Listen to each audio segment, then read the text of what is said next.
We begin with some big breaking news that's coming in at this hour. India has now eased ban on Chinese websites. We're being told that TikTok, AliExpress, Shein, the web pages now have been unblocked in India. Only the home page can be accessed is unblocked, but the apps still remain banned. When it comes to AliExpress, one still can't purchase items from the website. So websites have been unblocked, but the apps still remain blocked. What does this mean? Is this the first step towards expressing thaw in ties between India and China? Prime Minister Narendra Modi is headed to Tianjin, China for the SCO summit. There is surely going to be a meeting on the sidelines, and there could be very much a conversation on what was a very stern action that was taken by India post the Galwan clashes. What has really changed? To discuss this and more, I'm being joined by Managing Editor Business Today, Siddharth Zarabi. Siddharth, thank you so much for joining us. Let's begin with, what does this mean? Apps still remain blocked, but the website has been unblocked. Is this messaging? Very clearly, Geeta, we are waiting for official confirmation or more details either from the companies or from a government source. But what seems to have happened is, over the past few hours, several users in India are saying that they are able to access the TikTok and the AliExpress website, not their apps. And this is not a feature that currently seems to have been rolled out for universal access across India. And that is why there is also a caveat to what we are discussing here, that as far as ISPs are concerned, we are still waiting to hear from all ISPs whether all of them have implemented this unblocking. There are several companies, but primarily TikTok and AliExpress, like you pointed out, what is available as on-ground information and from sources. There are some other popular Chinese websites which were part of the ban 5 years ago. We will wait to hear from them whether their web level access or their app level access will be restored. I imagine some clarity will come on this. But very clearly, if you recall that there were almost a dozen and a half Chinese websites, of which some of them were very, very prominent and some were not very prominent. And there were, of course, some fly-by-night operators as well. I hope they don't come back, Geeta. But it is clear that this may be part of the thaw, the India-China thaw that you and everybody else has been reporting on. Well, we'll talk about the Tianjin visit. But before that, Siddharth, and these are just preliminary reports. I myself tried to get onto the AliExpress. Pranay Upadhyay has also joined me, so we'll talk to him as well. But I myself tried to log on to the AliExpress website as also TikTok website, and I could, but it does not go beyond the homepage. I wouldn't know much about the apps because I didn't try that. It's been said and that the apps are still banned and are not and cannot be accessed. Having said that, Siddharth, it was in 2020 that the government cited security reasons for banning these websites and apps. What would have or could have changed for the website to now come on and be accessible to Indians in the country? Well, at that time, we all recall the background and the context for that very wide and sweeping ban.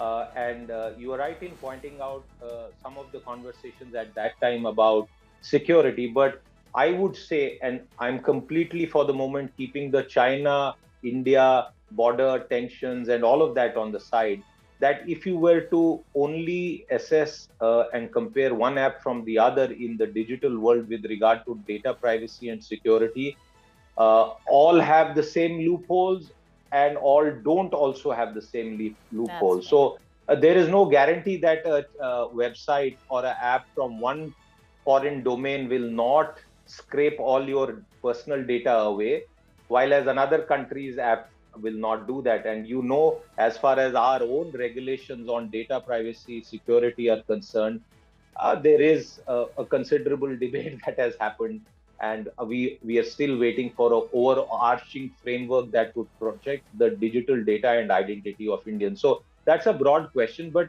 as far as Chinese apps are concerned, there were particular concerns. And before I toss it back to you, remember what happened in the United States and the ban on TikTok, and then how President Trump took a different view for it. So these are highly contentious matters where data, business, e-commerce, and politics always comes in. Right. Let's go across to Pranay Upadhyay, who covers the foreign beat. Pranay, before I go to what the government is saying, if they at all have reacted to your queries, the fact that White House is already on TikTok, they've already created a TikTok account or reopened their earlier account, however that works. And now we're looking at this from the Indian side. What's your reading? You are right, and I also endorse what Siddharth has said. That there are two sides of the argument as far as these websites are concerned, as far as these apps are concerned, and social media platforms are concerned. But India, in June 2020, when we banned TikTok, there were serious concerns, and it was shared with all of us that there are serious concerns regarding the privacy, regarding the data security, and many other aspects related to that of having them being of Chinese origin. But now we are yet to hear from the government. I have sent the queries to the Ministry of External Affairs as well as the Department of Telecom, METI, etc. But we are yet to hear from the government as regarding the official position that whether these websites have been blocked. You and I, we have checked just a while ago, Geeta. You know that beyond the homepage you cannot go, and also on the TikTok website when you access the homepage, there are notices available which clearly says that TikTok has been blocked by the government of India, and now they are trying to comply with the government regulation and their expectation, their requirement, and that process is still on. Most of the pages you cannot access on TikTok website, even if you can access the homepage.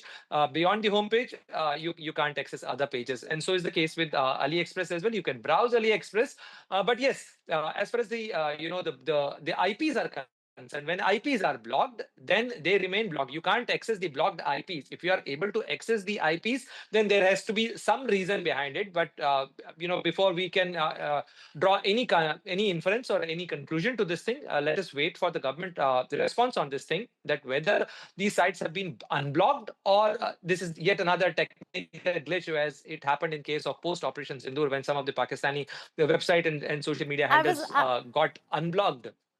Right, Prana, I was just going to come to that. Explain to us the difference. We saw how Pakistani influencers and actors, their handles were blocked in India, and then suddenly they started unblocking or the handles started getting unblocked. To this, where a website, which is very different from accounts and handles on social media, being unblocked. This would be more deliberate, I suppose. Geeta, the difference remains that when you access any social media handle, say about like Twitter handle of or X handle of any entity, any individual, then it is being hosted by the platform, by the X, and when government asks X to block certain certain handle, then government has to provide the substantive reason why they have the service provider or the social media service provider blocks that, but they have to wait for the confirmation of it, and there is a stipulated period for that, say about like 6 months.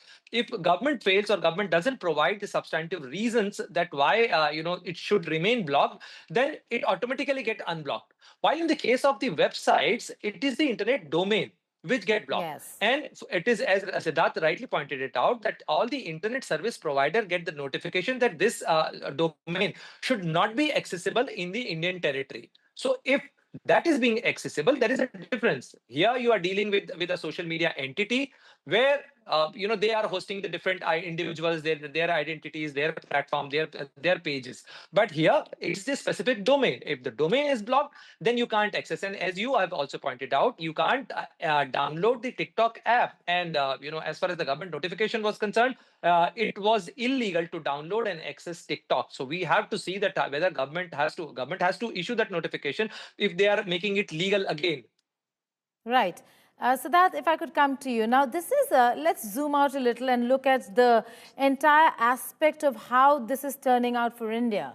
The major push from the United States of America when it comes to all the dealings that we've had in the past, it's a huge geopolitical shift. And now India, in all probability, before the Tianjin visit, is looking at China and ways and means in which there can be some positive messaging. Is this one of those messaging? Because if I'm looking at social media, I'm seeing a lot of pushback for this decision. Well, it's very clear as far as the the balance between such apps from one country versus another domain. It was very clear that the action against the Chinese apps was born out of reasons other than to only do with sort of privacy or security angle. That could then, as a logic, have been applied for some other domains. But we know that the world of digital apps is dominated by two geographies, the United States and China.